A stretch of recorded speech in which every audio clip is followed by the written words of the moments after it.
국영수는 1등급이고 그리고 탐구가 2등급, 4등급을 각각 맞았습니다. 그 내신 대비를 하기 위해서는 내신 대비를 서포트해줄 굉장히 중요합니다. 안녕하세요.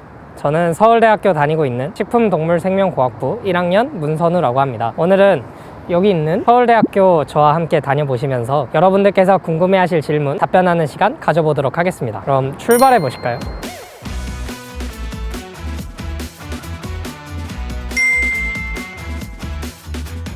농업생명과학대학의 지금 이 장소 밑에 있는 로비를 굉장히 좋아합니다. 그곳에 여러 의자가 있는데 거기에 앉아 있으면 창밖으로 보이는 정원이 굉장히 예뻐 보입니다. 또한 그곳에는 다양한 의자들이 있는데 자신이 공부를 열심히 하고 싶다 싶으면 책상에 앉아서 열심히 공부를 할 수도 있고, 혹은 자기가 좀 쉬고 싶다 싶으면 편한 의자에 앉아서 잠시 낮잠 한번 잘 수 있는 그런 의자들도 있어서 그런 선택의 재미가 있는 곳인 것 같습니다.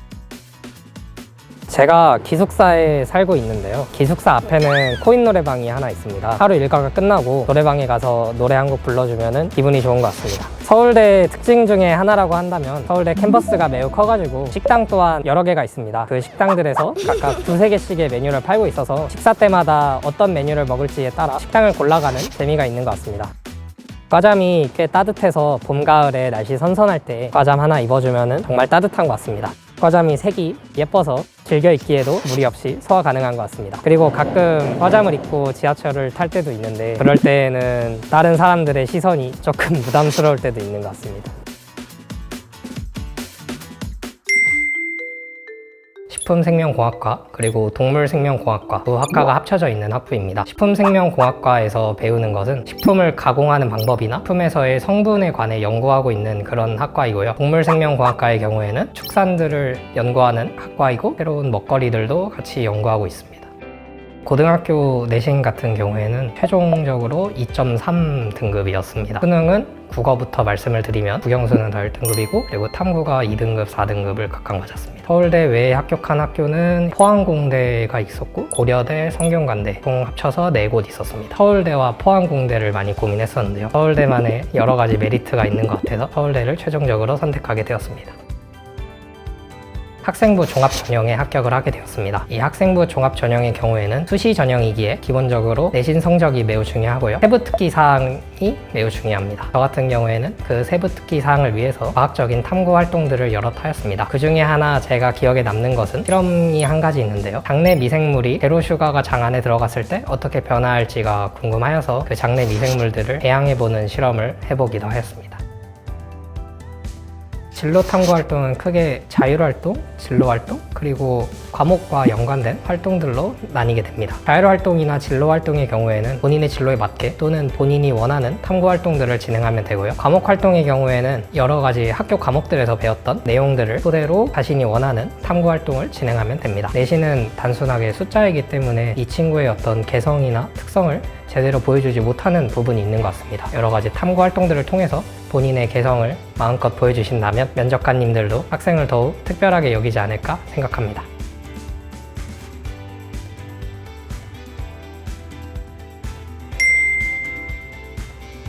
제가 중고등학교 학생이었을 때는 강의가 공부의 시작이었던 것 같습니다. 학교에서도 수업을 들으면서 공부를 시작하였고 밀크티에서는 일별로 컨텐츠를 제공을 하는데 그 컨텐츠의 시작은 항상 강의였던 것 같습니다. 그래서 선생님들의 강의를 들으면서 개념을 이해하고 그것을 통해서 공부를 할 수 있었습니다. 그런데 대학교에 와서는 강의를 통해서보다는 책을 통해서 공부를 많이 하게 되는 것 같습니다. 책을 여러 번 읽어보면서 개념을 이해하고 그것을 통해서 공부를 할 수 있는 것 같습니다. 수학과 과학은 진입장벽이 있는 것이 사실입니다. 그런데 수학과 과학에 일정한 시스템 혹은 메커니즘 이런 것들이 존재를 하여서 진입 장벽을 넘어서 그러한 시스템들을 이해하게 되었을 때는 자신이 이해한 내용을 다른 부분에 적용하기가 생각보다 쉽습니다. 그런 것들을 적용해 보면서 공부에 흥미를 가질 수 있는 것 같습니다. 처음에는 아시는 분의 추천으로 밀크티를 사용하게 되었던 것 같습니다. 학교에서 이해가 되지 않는 개념을 맞닥뜨렸을 때 집에 가서 밀크티를 활용해서 다시 공부를 해보면서 그 개념들을 이해할 수 있었고, 시중에 많은 문제집들이 있습니다. 저는 그 문제집들 중에 어떤 것을 골라야 할지 막막할 때가 있었는데 그럴 때마다 밀크티에서 양질의 문제들을 제공해 주셔서 그런 문제들을 풀면서 공부를 할 수 있었던 것 같습니다. 고등학교 때는 다양한 기출문제들을 풀어보는 것이 중요합니다. 기본적으로 많이 푸는 평가원 모의고사 문제들을 포함해서 해서 밀크티에는 다양한 난이도별 모의고사 콘텐츠들이 있고요. 저는 그중에서 1등급 캐치 모의고사를 자주 이용해서 소위 말하는 킬러 문항까지도 풀 수 있도록 준비를 했던 것 같습니다. 밀크티에는 학생별로 담당 선생님이 계십니다. 저 역시 담당 선생님께 입시 컨설팅을 받았는데요. 제 성적과 목표에 맞게 입시 전략과 또 양질의 정보들을 제공해 주셔서 그 부분들을 이용해서 대학을 잘 올 수 있었던 것 같습니다. 제가 수시 전형으로 이 학교에 합격하였기 때문에 내신이 정말 중요했습니다. 그 내신 대비를 하기 위해서는 내신 대비를 서포트해줄 자료들이 굉장히 중요합니다. 그래서 그 자료들을 밀크티의 컨텐츠들을 이용해서 제공받았는데요. 대표적으로는 티쌤 족보, 비법 노트 이런 것들이 생각이 납니다. 저희 과 동기들이 부스를 열어서 그것을 구경하는 재미가 있었던 것 같고요. 또한 이번 폐막제에 뉴진스가 참석하게 되어서 공연을 재밌게 보았던 것 같습니다. 밥약이라는 제도가 있습니다. 1학년 후배가 무조건 선배한테 밥을 사달라 하면은 선배가 무조건 밥을 사줘야 하는 제도이고요. 저 역시 밥을 몇 번 얻어먹었던 기억이 있는 것 같습니다. 그리고 뻔선 뻔후라는 제도가 있는데 선배와 후배를 1대1로 매칭을 해서 서로 도움을 주고받는 그런 제도가 있습니다. 선배와 후배가 한 쌍이라고 쳤을 때 세 쌍을 한 그룹으로 만들어서 그룹끼리 놀기도 하고 뻔후가 뻔선에게 밥약을 걸기도 하고 뻔선이 뻔후에게 족보를 줘서 그것을 유용하게 활용할 때도 있습니다.